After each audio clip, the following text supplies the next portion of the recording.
Good morning. My name is Kinyanjui. I'm one of the brains behind Fluctuations.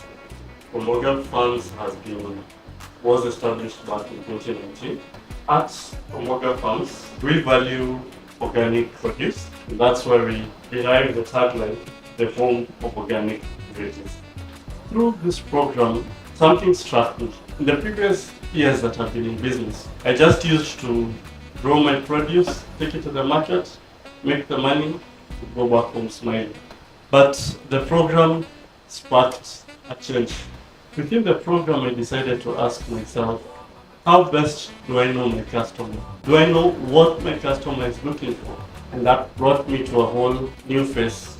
One of our missions as a business for the last 6 years that we have been existing is to ensure that we are able to deliver quality organic produce to the market. We also value reliability.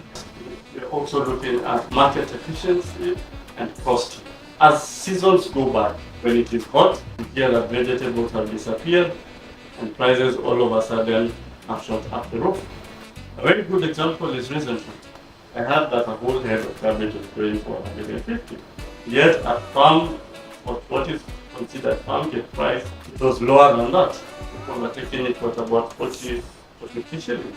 This is a farmer made me question reliability and consistency in pricing. How reliable will I be to you as a consumer? And that's why I decided to focus as well on the production end to ensure that your prices as well are consistent.